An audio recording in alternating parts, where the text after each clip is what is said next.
My name's Emily. I am 33 years old. You know that moment when you look across a crowded dinner table, surrounded by the people who are supposed to be your safety net, your blood, your family, and you suddenly realize you are sitting in a room full of parasites? For me, that realization came on a Thursday in November, right after the Thanksgiving turkey was carved. Standing in the middle of the $1.2 million custom home I bled to build, my husband of 5 years, Jake, clinked his crystal glass to make a toast. But he didn't announce how thankful he was for our marriage. He didn't thank me for paying every single bill in our lives. Instead, he looked at my younger cousin, Jessica, smiled, and announced to the entire family that they had been sleeping together for 8 months, that she was pregnant with his child, and that he expected me to be an adult, quietly move out of my own house, and hand over exactly half of my $3 million real estate portfolio so they could start their real family. They expected me to cry. They expected me to scream, break the china, and beg him to stay. What Jake didn't know, what he had completely forgotten in his lazy, arrogant entitlement, was a stack of legal papers sitting in my home office safe. Papers he had practically begged me to let him sign 3 years earlier. Papers that meant in less than 20 minutes, he wasn't going to get half of my empire. He was going to be a legally evicted, unemployed father with absolutely nothing but the clothes on his back. But to understand how I legally destroyed my husband in front of our entire family, you have to understand how this empire was built and who actually built it. It started in 2021. The tech industry crashed, and I was laid off from my six-figure job as a UX designer. I was 30, terrified, and staring at a bank account that was draining fast. The economy felt like it was suffocating everyone around me. But instead of panicking, I took my entire severance package, $45,000, and put a down payment on a trashed, foreclosed property in East Austin. I decided to start flipping houses. For the next 3 years, I didn't just work. I went to war. I was working 80-hour weeks. I was the one waking up at 4:30 a.m. in the freezing cold to meet unreliable contractors. I was the one breathing in toxic drywall dust, tearing out rotting floorboards, and negotiating with ruthless banks to secure construction loans. My fingernails were permanently stained with paint, and my back constantly ached. But by the end of year 3, I didn't just have one house, I had 12. My LLC was generating massive passive income, and my portfolio was valued at over $3 million. And where was Jake during all this? Jake was a licensed real estate agent. On paper, we should have been the ultimate power couple. In reality, Jake was a wantrepreneur. He loved the title of being in real estate, but he hated the actual work. His idea of a grueling workday was playing 18 holes of golf with his buddies, drinking $12 craft beers, and complaining that the housing market was too tough right now. He brought in maybe $40,000 a year, barely enough to cover his leased BMW and his golf club memberships. I paid the mortgage, I paid the utilities, I paid for the groceries, the vacations, and the health insurance. I justified it for years. I told myself I was the ambitious one, and he was the supportive husband who kept me grounded. But there was nothing supportive about Jake when the risks were high. I'll never forget the day I went to the bank to secure my first massive commercial loan, a $500,000 line of credit to buy 3 properties at once. When I brought the paperwork home, Jake lost his mind. "Are you insane, Emily?" he yelled, pacing around our living room, his face red with panic. $500,000 in debt? If the market crashes, they'll come after us. They'll ruin my credit score. I am not going down with your stupid little construction hobby. He didn't care about my dreams. He only cared about protecting himself. He threw such a massive fit that he actually hired his own lawyer. He forced me to sign a strict post-nuptial agreement, completely separating our finances. And then, to make absolutely sure the bank could never touch him if I failed, he eagerly signed a quitclaim deed for every single property I purchased. For those who don't know, a quitclaim deed is a legal document where a person formally and permanently surrenders any and all ownership rights to a piece of real estate. Jake signed 12 of them over the years. He handed over his rights to my empire with a smile on his face, calling it liability protection. He thought he was a genius. He thought he was safe. And then there was Jessica, my 26-year-old cousin. Jessica was the family's ultimate victim. She was part of that generation that practiced doom spending, buying Gucci bags and $8 lattes, while complaining that she could never afford to buy a house because capitalism was unfair. She jumped from one entry-level job to another, always getting fired because her bosses were toxic. My parents and her parents constantly made excuses for her. Jessica is just finding herself, Emily. You're so successful. Can't you help her out? So I did. I let Jessica live rent-free in the guest house of one of my properties for over a year. I paid her cell phone bill. I even hired her to do basic social media marketing for my real estate business, paying her $3,000 a month to post on Instagram twice a week. I was funding my husband's lazy lifestyle. I was funding my cousin's fake influencer life. I was carrying the weight of everyone's expectations, slowly burning out, while they fed off my success. I didn't notice the lingering looks between Jake and Jessica. I didn't notice that whenever Jake said he had a late showing for a client, Jessica would coincidentally post Instagram stories from high-end downtown bars. I was too busy working, too busy building the foundation of our future, to realize they were busy tearing it down. Until the week before Thanksgiving, I was in my home office looking for a misplaced tax document in Jake's desk drawer. Instead of a W-2, I found a receipt from a high-end jewelry store in downtown Austin. It was for a $4,000 diamond tennis bracelet. My heart did a strange flutter. Our anniversary was coming up. For a brief, stupid second, I thought my husband was finally stepping up. I thought he had saved his commissions to buy me something beautiful to thank me for everything I did. But when Thanksgiving Day arrived, I wasn't wearing that bracelet. Jessica was. And as I stood in my kitchen, basting a turkey for 20 family members, I watched her trace the diamonds on her wrist while making eye contact with my husband across the room. That was the moment the blindfold fell off. I didn't confront them right then. No, I went straight to my office, locked the door, and opened my safe. Because if they were planning a show for the family, I was going to give them the grand finale. The dining room was loud. 15 of our closest family members were packed around the custom, 12-foot mid-century mahogany table I had bought to celebrate hitting my first million in equity. My mother was pouring wine. Jessica's parents, my aunt and uncle, were arguing about local politics. The smell of roasted turkey, sage stuffing, and expensive Pinot Noir filled the air. It looked like the perfect American holiday, a picture-perfect family. But from my seat at the head of the table, all I could focus on was the blinding sparkle of the $4,000 diamond bracelet on my cousin's wrist. I watched Jake pass the mashed potatoes to Jessica. I watched their fingers brush against each other. It wasn't a casual touch. It was the heavy, lingering touch of two people who shared a secret reality. I felt physically sick, and my stomach tying itself into a tight, icy knot. But I didn't say a word. I just sat there, eating my food, waiting for the other shoe to drop. I didn't have to wait long. Right as dessert was being served, Jake stood up. He picked up his crystal wine glass and clinked it with a silver spoon. Clink, clink, clink. The conversations around the table slowly died down. Everyone turned to look at my husband, expecting a warm Thanksgiving toast. Jake cleared his throat, adjusting the collar of his designer shirt, a shirt I had paid for.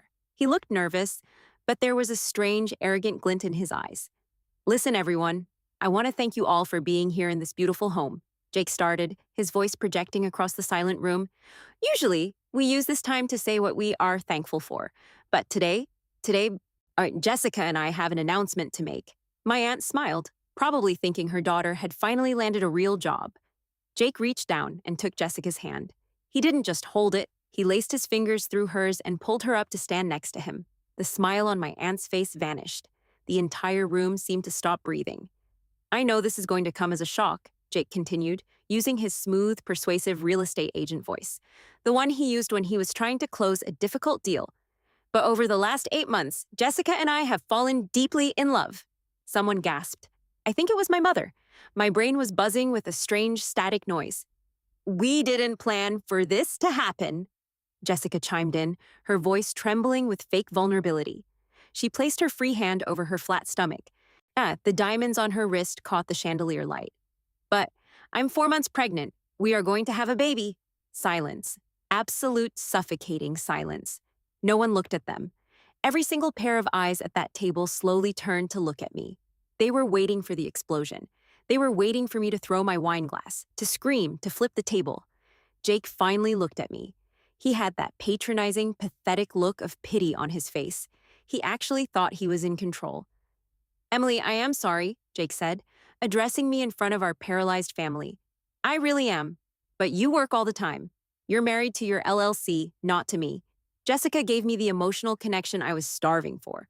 We want to do this the right way. We want to be adults about this. Adults, I repeated. My voice didn't sound like my own. It was eerily calm, flat, and hollow. Yes, Jake nodded, encouraged by the fact that I wasn't screaming. He actually thought I was in shock, that I was easily manipulatable in this state. We want a civilized divorce, no messy court battles. Texas is a community property state, Em. We built this life together. I stared at him. We built this life? He played golf while I breathed in toxic mold in foreclosed basements. So here's what I am proposing to keep things peaceful, Jake continued, practically giving a business pitch. Jessica and I will keep this house. It has 4 bedrooms, and it's in the best school district for the baby. You can take your pick of any of the 12 rental properties to move into. Then we just split the LLC's portfolio 50-50, fair and square. Oh, and since your business brings in about $30,000 a month and I only make $4,000, my lawyer says we should discuss a modest alimony payment just until Jessica and the baby are settled. He smiled, a genuine, relieved smile. He thought he had just won the lottery. He thought he was walking away with his young mistress, a $1.2 million house, $1.5 million in real estate equity, and a monthly paycheck from his ex-wife. Jessica looked at me with wide, innocent eyes. Emily, please understand. The baby needs a stable home. You're so strong and successful. You'll bounce back from this in no time. You always do. The sheer audacity of it, the absolute breathtaking entitlement. My aunt finally found her voice. Jessica, have you lost your mind? You are sleeping with your cousin's husband. Mom. Oh, stop! Jessica snapped back, suddenly playing the victim. You always favor Emily just because she has money. We love each other. Love is love. And Jake deserves half of everything anyway. He's her husband. The dining room erupted into chaos. My parents were yelling at Jake. Jessica's parents were screaming at her. The perfect American Thanksgiving had turned into a reality TV nightmare. But I didn't yell. I didn't cry. I slowly stood up from the head of the table. The movement was so deliberate that the arguing around me slowly faded back into silence. I looked at Jake. He puffed out his chest a little, bracing himself for my tears. He was ready to play the calm, rational man dealing with his hysterical, workaholic wife. You want a civilized divorce, Jake? I asked, my voice cutting through the tension like a razor blade. Yes, Emily. It's what's best for everyone, especially the baby, he replied smoothly. Okay, I said. I didn't say another word. I turned around and walked out of the dining room. I heard Jake let out a loud sigh of relief behind me. I heard Jessica whisper to her mom, See? I told you she would be rational. They thought I was walking away to cry in my bedroom. They thought I was retreating to pack my bags. They were dead wrong. I wasn't walking to my bedroom. I was walking down the hall to my home office, to the heavy steel safe hidden behind my bookshelf. It was time to show my husband exactly what community property meant when you sign your rights away out of cowardice. I locked the heavy oak door of my home office and leaned my forehead against the cool wood. Through the walls, I could hear the muffled chaos of the dining room. My mother was crying. Jessica's mother was shouting. The Thanksgiving dinner I had spent 3 days preparing was getting cold on the $1 million table I had paid for. My chest was tight, but I wasn't crying. I was vibrating with a strange, icy adrenaline. Then I heard footsteps approaching my door. The brass handle jiggled. Emily? Open the door. Jake's voice drifted through the wood. He kept his tone low, soothing, like he was talking down a hysterical child. Come on, don't do this, don't hide. We need to figure out the logistics. I held my breath, staring at the grain of the wood. Look, I know you're hurt, Jake continued, leaning against the other side of the door. But you have to look at the bigger picture here. Jessica is carrying my child, my legacy, you and I. We were more like business partners anyway. You love your LLC more than you love me. Just sign the house over to us smoothly. It's just brick and mortar, Em. You have plenty of money. Don't be greedy about this. Don't be greedy. The absolute audacity of that sentence echoed in my mind. He was asking me to hand over a $1.2 million home to his pregnant mistress, claiming I was the greedy one. He was standing in the hallway of an empire he didn't build, demanding the keys to the kingdom. As I listened to him breathe on the other side of the door, my mind violently snapped back to the spring of 2022. The reality behind his so-called partnership. It was year 2 of my real estate flipping business. I was exhausted, living off protein bars and 4 hours of sleep. I had found a massive opportunity, a package deal of 3 foreclosed properties in a rapidly gentrifying neighborhood. It was the deal of a lifetime, but it required a massive leap of faith. I needed to take out a $500,000 commercial loan to cover the purchase and the renovations. I had run the numbers 100 times. I knew it would work. But when I brought the loan documents home to our tiny rented apartment and showed them to Jake, he didn't see an opportunity. He saw a threat to his comfortable, lazy existence. $500,000? Jake had screamed, throwing the paperwork across our cheap IKEA coffee table. Are you out of your mind? If the market dips, we are on the hook for that. The bank will come after my commissions. They'll ruin my credit score. Jake, the math is solid, I had pleaded, showing him the spreadsheets. The after-repair value of these homes will net us at least $300,000 in pure profit. This is our future. No, this is your gambling addiction, he spat back, his face red with panic. I am a licensed real estate agent. I know this market better than you. Those houses are money pits. I am not going bankrupt for your stupid little construction hobby. I want out. He didn't just want out of the conversation. He wanted out of the legal liability. Jake was so terrified of being held responsible for my debt that he practically dragged me to a family law attorney the very next morning. He demanded a strict postnuptial agreement. He wanted a legally binding document stating that my business, my LLC, and any debts incurred by it were entirely my own. He wanted his golf club memberships and his mediocre salary completely shielded from my reckless behavior. I remember sitting in the sleek downtown office of my lawyer, Sarah Jenkins. Sarah had looked at Jake with a mixture of professional courtesy and barely concealed disgust. Mr. Miller, Sarah had said, tapping her pen on the mahogany desk, I need you to understand what you are asking for. If you sign this post-nuptial agreement and separate your assets from your wife's LLC, you are protecting yourself from her debt, yes. But you are also legally waiving your right to any future equity, profits, or assets generated by her company. You are permanently removing yourself from the financial upside. Jake had scoffed, crossing his arms with an arrogant smirk. The upside of a pile of termites and rotting drywall? Yeah, I'll take my chances, Sarah. Where do I sign? He signed the post-nuptial agreement that day. But he didn't stop there.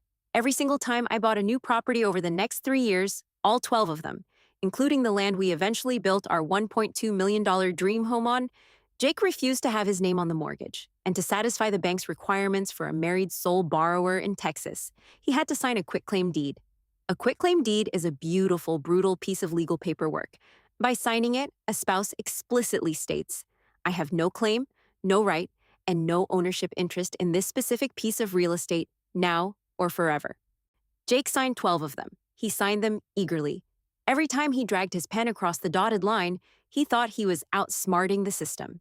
He thought he was letting his foolish wife take all the risk while he lived rent-free in the rewards. He wanted the lifestyle, but he refused to carry the weight. Em, are you listening to me? Jake's voice brought me back to the present. He knocked on my office door again, a little harder this time. Jessica is crying out here. Everyone is stressed. Just come out and let's talk about the 50-50 split. We can get the lawyers involved on Monday. I stared at the heavy steel door of my floor safe, hidden neatly beneath my desk. I dropped to my knees on the hardwood floor. My hands weren't shaking anymore. I spun the cold metal dial. 34 to the right, 12 to the left, 28 to the right. The heavy bolts clicked back. I pulled the steel door open. Inside, sitting perfectly organized in a thick red manila folder labeled Asset Protection, was the post-nuptial agreement. Beneath it were the 12 notarized, legally bulletproof quitclaim deeds, every single one bearing Jake's messy, arrogant signature. He wanted to talk about a 50-50 split. He wanted to talk about alimony. He wanted to kick me out of my own home to raise a child he created with my cousin. I pulled the thick folder out of the safe. It felt heavy in my hands, the weight of 5 years of my blood, sweat, and tears, the weight of absolute, undeniable legal power. I stood up, smoothing the wrinkles out of my Thanksgiving dress. I took a deep breath, letting the icy calm wash over every nerve in my body. I'm coming out, Jake, I said, my voice steady and clear through the wooden door. I unlocked the deadbolt. The click echoed loudly in the small room. I grabbed the red folder. It was time to show my husband that when you legally build a shield to protect yourself from the struggle, you also lock yourself out of the castle. The dining room was tense when I walked back in. Jake was leaning back in his custom leather dining chair, casually swirling his Pinot Noir. Jessica was wiping fake, delicate tears from her eyes while my mother tried to console her. They looked like the tragic heroes of a romance movie. When they saw me re-enter the room, Jake sat up straighter. He put on his reasonable guy face again. Emily, he said softly, holding his hands up in a gesture of peace. I'm glad you came back. Have you calmed down? Are you ready to talk logistics? I am perfectly calm, Jake, I said. I walked to the head of the table. I didn't sit down. I looked at the turkey, the crystal glasses, the sprawling feast I had paid for.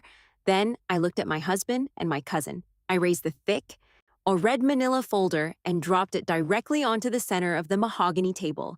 Smack! The sound echoed like a gunshot. Everyone flinched. Let's talk logistics, I said, my voice carrying to every corner of the room. Let's talk about that 50-50 split you proposed.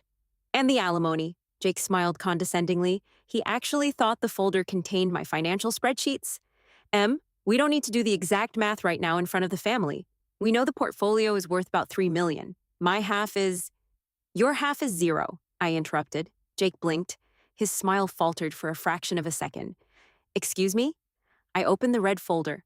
I pulled out the first document, the post-nuptial agreement, and slid it across the polished wood until it stopped right in front of his wine glass. Spring 2022, I stated, watching his eyes drop to the paper.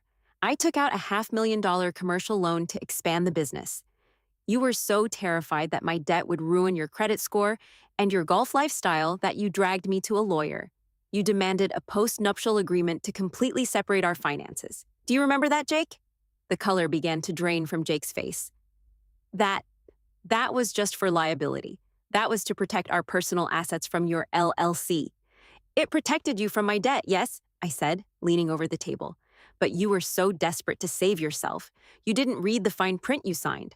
Clause 4, Section B, complete separation of assets. You legally waived any and all rights to the equity, profits, and assets generated by my LLC, past, present, and future. My aunt gasped. Jessica looked confused. Wait, what does that mean? She asked, looking frantically between Jake and me. It means, I looked dead at Jessica, he doesn't own half of my $3 million business. He owns nothing. Jake sprang up from his chair. His casual arrogance evaporated, replaced by raw, frantic panic. That's bullshit. Texas is a community property state. Even if the LLC is yours, this house, the house we are standing in right now, is our primary residence. It's marital property. You can't take the roof over my head. You're right, Jake. Texas is a community property state, I said softly. Then I reached into the red folder again. I pulled out a stack of 12 crisp notarized documents. I fanned them out across the table like a winning hand of poker. But community property doesn't apply when one spouse signs a quitclaim deed, I explained, my voice dripping with icy satisfaction. Every time I bought a property, the bank required you to be on the mortgage, but you refused. You didn't want the liability. So to push the loans through, you signed a quitclaim deed for every single house, giving up all legal rights to the property. I picked up the top document and held it up.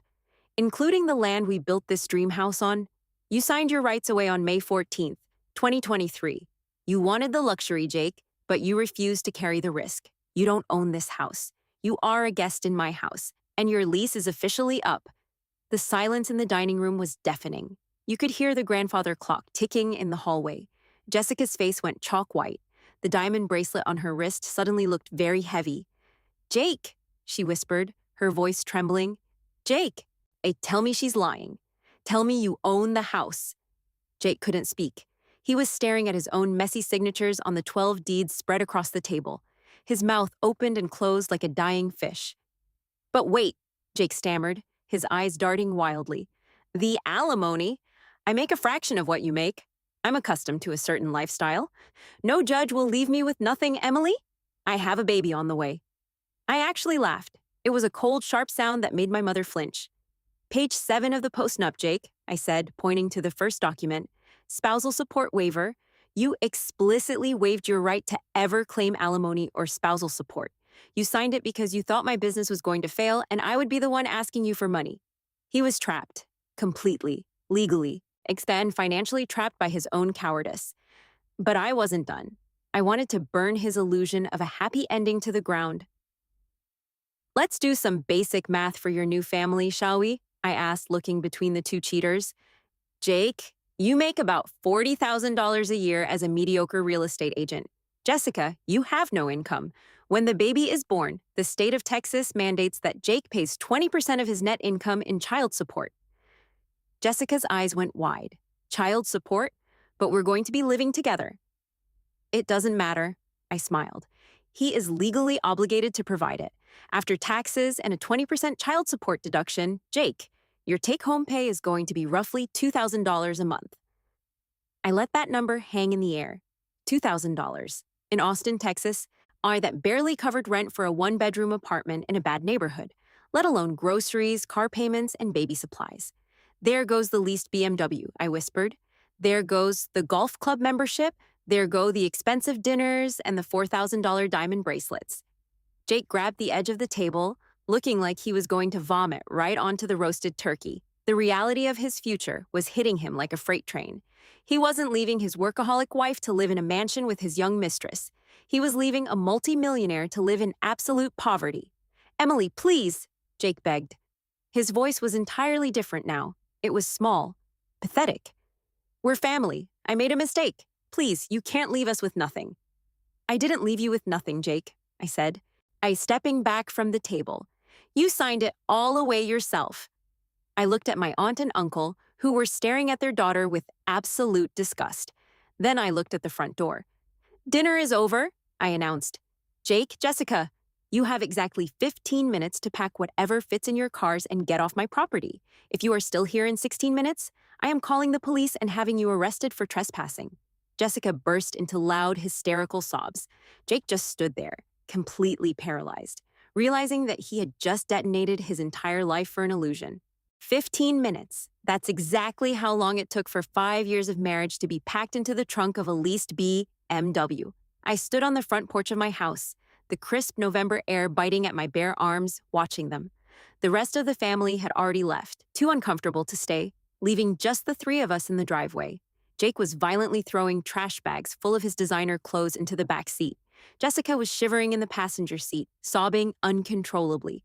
Jake slammed the trunk shut. He walked around to the driver's side, but before he got in, he leaned through the window to comfort Jessica. I could hear his desperate, pathetic voice carrying through the cold air. "It's okay, Jess. We'll go to a hotel tonight," Jake promised, trying to sound like the provider he never was. "And tomorrow, we can pawn that diamond tennis bracelet I got you. $4,000 will easily cover a deposit for a nice apartment. We're going to be fine." I stepped off the porch. The gravel crunched loudly under my heels. "Actually, Jake," I called out. Jake froze, turning to look at me with pure hatred. "About that bracelet," I continued, walking right up to the passenger side window where Jessica was sitting. "Did you really think I didn't check the accounting logs for my LLC?" Jake's face dropped. The false bravado completely vanished. "You didn't buy that bracelet with your mediocre real estate commissions," I said, staring at his panicking eyes. "You bought it using the corporate American Express card linked to my flipping business. You committed corporate credit card fraud to buy your mistress jewelry." Jessica looked at Jake in horror. "Jake? Is she telling the truth?" Come on. I was going to pay it back." Jake stammered, holding his hands up. "Take it off, Jessica," I commanded, my voice dropping to a dangerous whisper. "What?" she cried, clutching her wrist. "You have 5 seconds to take off that bracelet and hand it to me," I said, pulling out my phone. "Or I dial 911 right now and report a $4,000 theft by an unauthorized user. You can spend Thanksgiving night in the Travis County Jail. 5, 4, 3. "Give it to her," Jake screamed at Jessica, completely losing his mind. With trembling, manicured fingers, Jessica unclasped the diamonds. She dropped the glittering bracelet into my open palm. Oh, she wasn't a glamorous influencer anymore. She was just a broke girl sitting in a car she didn't own, with a man who couldn't even afford the jewelry he used to seduce her. "Have a great life together," I said. I turned around, walked up the steps, and locked my heavy oak door behind me.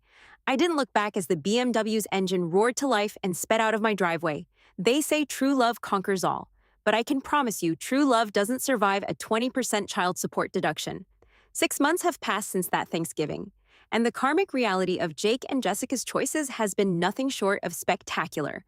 I hear the updates through my mother, who occasionally talks to my aunt. Jake and Jessica didn't get a nice apartment.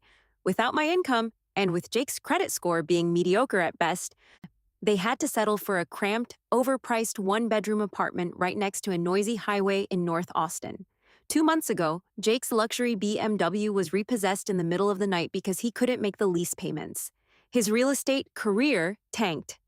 Turns out it's really hard to close million-dollar deals when you don't have a wealthy wife funding your networking dinners and paying for your tailored suits.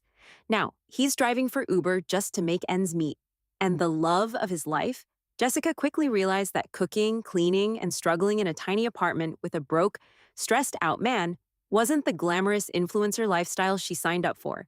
My aunt says they fight constantly. They fight about groceries, they fight about rent, they fight about the fact that every month, the state of Texas aggressively deducts 20% of Jake's meager Uber earnings to put into a mandatory child support account. They thought they were stealing a golden goose. Instead, they just inherited each other's financial misery. As for me, I didn't stay in that $1.2 million house. It had too many toxic memories. I sold it in February for a massive profit. I took that money and bought a sleek, modern penthouse overlooking Lady Bird Lake, right in the heart of downtown. My real estate portfolio just crossed the $4 million mark. I hired a full-time property manager, which means for the first time in 4 years, I'm not working 80-hour weeks. I took a 3-week solo trip to Italy in April. I drank expensive wine on the Amalfi Coast, bought myself custom leather shoes, and slept for 9 hours a night. I have never been so fiercely, unapologetically happy. I want to pause here. If you are listening to this and you are the person carrying the weight in your relationship, if you are the one working late, paying the bills, and constantly being made to feel like your ambition is a problem by someone who refuses to match your effort, listen to me. Do not let parasites convince you that you are the bad guy for protecting your empire. Boundaries aren't selfish, they are survival. When you finally drop the dead weight, you won't believe how high you can fly. If my story made you smile today, if you love seeing entitled users get hit with the ultimate financial karma, drop a comment below and type the word evicted. Let me know I'm not alone in this fight.